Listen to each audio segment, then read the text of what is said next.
From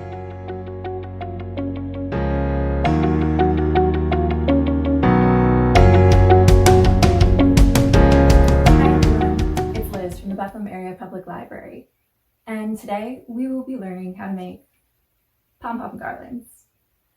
These garlands are a great way to brighten up any space in your house, any front porch, or even a Zoom background.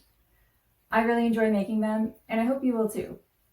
On my idea board, I created a few examples. We'll be learning how to make this one together, but once you have the gist down, feel free to explore your creativity. And as always, please share with us. It's a pretty simple craft and it's straightforward. So with that being said, let's get started. Materials: yarn, an old comb, scissors, and twine. I also suggest doing this craft on a hard surface, like a tabletop, something that's easy to sweep up afterwards. Step 1. Take your yarn and unravel a tail. With that tail, begin wrapping around your fingers. The number of fingers will determine the size of your pom-pom.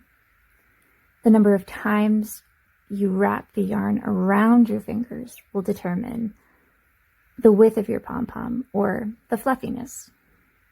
Make sure you're wrapping tight enough so that the string or the yarn stays on your fingers, but not too tightly so that you can't remove it at a later point. Step 2. Once you have your desired width, take your scissors and cut your tail.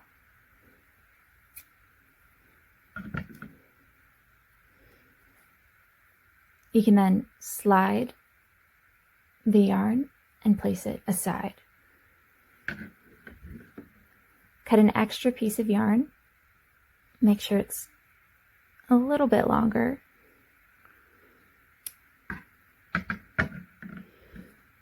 And then you can move the rest of your yarn to the side for now.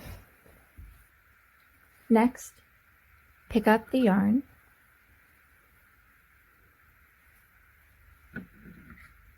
and with your scissors, cut it in half.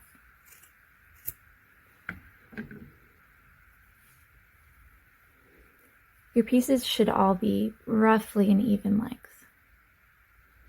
It's okay if they're not perfect.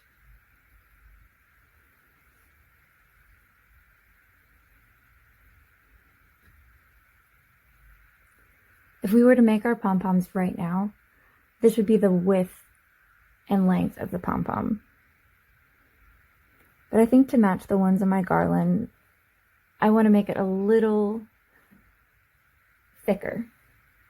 So in order to do that, I'm going to fold it in half one more time and cut the middle again.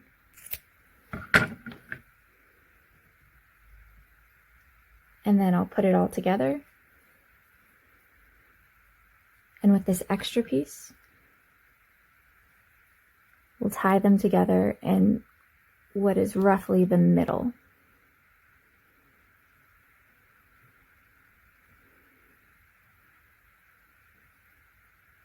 And we want to make sure that we're tying it nice and tight. So now we have something that resembles a pom-pom, but we're not quite there yet. So in order to get from here to here, we have to trim it down. So in order to do that, we're going to pick it up by that string we tied, and then take our scissors and give it a haircut. And this is the part that gets pretty messy, so just warning you. I'll hold it like this, and then start making it nice and even. And the key to doing this well is to have a pair of sharp scissors. And if you don't, a way around that is to take some aluminum foil, fold it in half about 3 or 4 times, and then take the scissors that you have and cut into that aluminum foil about 3 or 4 times as well, and that'll temporarily sharpen your scissors.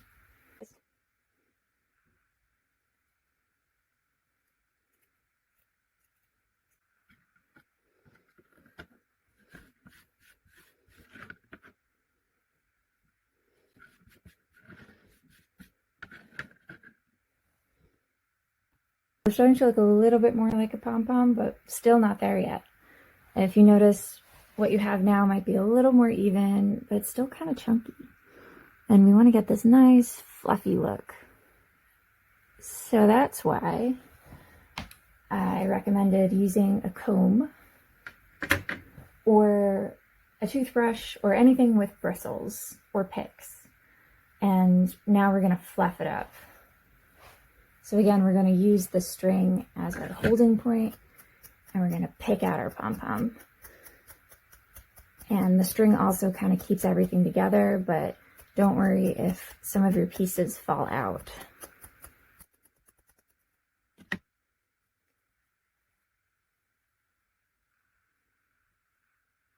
You're going to need to pick up your scissors again and just trim some of the excess.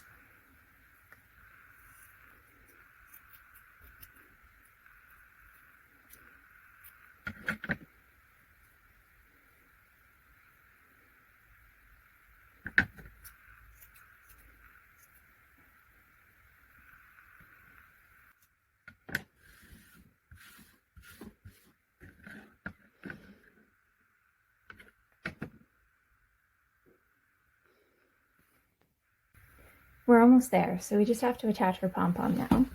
We're going to do that by tying it with that extra string we left. Once you have that tied, you can cut the extra off and then fluff it up. Rinse and repeat, and you'll have plenty of pom-poms in no time.